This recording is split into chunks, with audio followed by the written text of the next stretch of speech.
सहारनपुर गांव में भोलूराम नाम का एक आदमी अपनी बेटी मीना खेतों में काम करके शाम को घर जाता है और बड़ी ही खुश होकर अपनी बेटी मीना से बोलता है। अरे मीना बिटिया, इस बार तो गन्ने की बहुत ही अच्छी फसल हुई है, इसलिए मैं सोच रहा था कि क्यों ना शहर जाकर गन्ने बेच आऊं। सच में पिताजी, इस बार तो पूरा खेत गन्ने से भरा हुआ है। पिताजी, क्यों ना हम ऐसा करें कि गांव में ही गन्ने के जूस की दुकान खोल लें। इससे आपको शहर जाकर गन्ने बेचने की जरूरत नहीं पड़ेगी। आप खेतों में काम करना और मैं आपके खेतों के बाहर ही जूस की दुकान लगाकर जूस बेच दिया करूंगी। पी लो रे पी लो, गन्ने का ताजा ताजा रस पी लो। अरे ओ शंकर भैया, रामू भैया, तनिक जूस तो पी लो। फिर शंकर और रामू गन्ने का जूस पीते हैं और बोलते हैं, मीना बिटिया, तुम्हारे गन्ने का जूस पीकर तो पूरा अंग ही तरोताजा हो उठा है। सच में रामू भैया, मजा ही आ जाता है। मीना बिटिया की दुकान का जूस पीकर तो अब खेतों में काम करने में भी थकान नहीं होगी। तभी दो आदमी मगरू और भीमा गन्ने का जूस पीकर आपस में बातें करते हुए जंगल के रास्ते से घर जा रहे होते हैं कि तभी पेड़ पर बैठी हुई चुड़ैल उनकी बातें सुनकर नीचे आ जाती है और दोनों का गला पकड़कर बोलती है, बहुत दिनों के बाद कोई शिकार हाथ लगा है। आज तो मैं तुम दोनों को खाकर अपनी भूख मिटाऊंगी और तुम्हारे खून से अपनी प्यार। अरे चुड़ैल जी, हमें छोड़ दो। अरे इतनी गर्मी पड़ रही है और इस गर्मी पे तो हमारी हालत ही खस्ता हो गई है, और अगर ऐसे में हमारा खून पियोगी तो आपको दस्त लग जाएंगे। हाँ, अरे अगर पीना ही है तो जाकर गन्ने का जूस पियो, इससे आपको ताजगी और मिठास दोनों ही मिल जाएंगे। गन्ने का जूस? कहाँ है गन्ने का जूस? गांव में जाकर तो देखो। अरे वो लड़की मीना है ना, वो बहुत ही मीठा और बढ़िया गन्ने का रस बेचती है। अरे वाह, फिर तो मैं भी गन्ने का रस पीऊंगी, पर उससे पहले मैं तुम दोनों का काम तो तमाम कर दूं। अरे चुड़ैल जी, अब तो हमें बख्श दो। अगर तुम दोनों को छोड़ दिया तो तुम दोनों सारे गांव में मेरे बारे में बता दोगे, इसलिए तुम्हें मरना तो बनता है। ऐसे बोलकर चुड़ैल जोर जोर से हंसने लगती है और दोनों को पकड़कर झाड़ियों के पीछे ले जाकर मार डालती है। जरा बाहर जाकर गन्ने के जूस के मजे लेती हूँ। चुड़ैल जंगल से बाहर निकलकर एक लड़की का रूप ले लेती है और मीना को जूस बनाते देख रही होती है। अरे वाह, गन्ने का जूस, पर वहाँ तो भी बहुत भीड़ है। ऐसा करती हूँ, भीड़ खत्म होने के बाद वहाँ जाती हूँ। ऐसा सोचकर वे दूर खड़ी होकर भीड़ खत्म होने का इंतजार करने लगती है और जैसे ही भीड़ खत्म होती है चुड़ैल मीना के पास जाती है। क्या बात है, और कब से टकटकी लगाए मुझे देखी जा रही हो? जूस पीना है तो बोलो, बस 10 रुपए में एक गिलास है।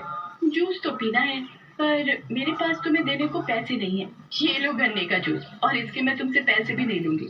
चुड़ैल गन्ने का जूस पीती है और बोलती है, तुम तो बहुत ही अच्छी हो और तुम्हारा जूस तो और भी बढ़िया। मजा ही आ गया जूस पीकर, ये तो लोगों के खून से भी बढ़िया है। क्या कहा तुमने?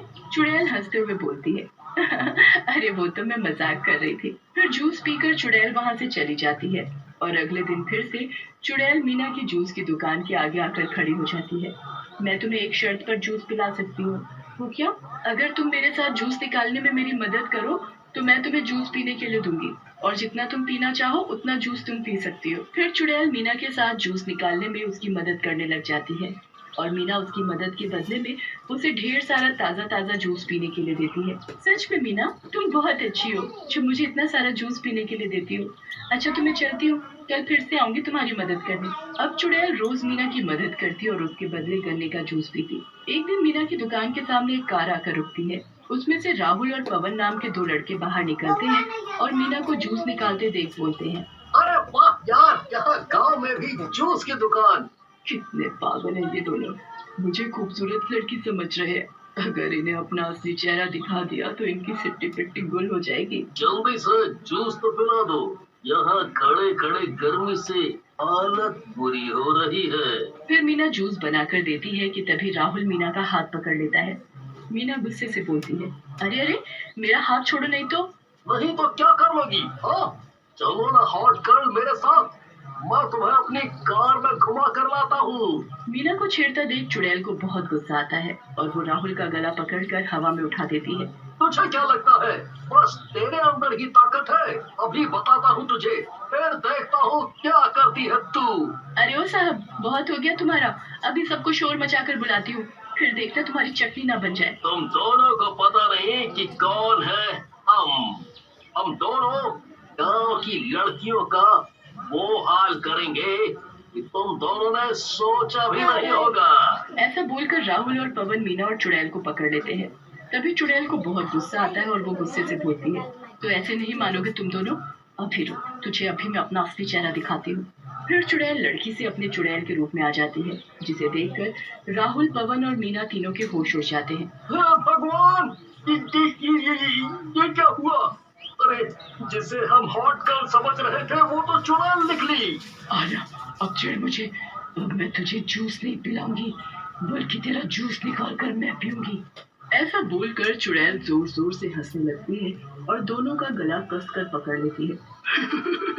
अब मैं तुम दोनों का जूस निकालूंगी। बहुत परेशान किया है तुम दोनों ने हमें। अब देख मैं क्या हाल करती हूँ तेरा। गलती हो गई चुड़ैल जी।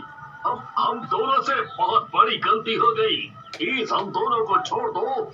हम हाथ जोड़ते हैं आपके।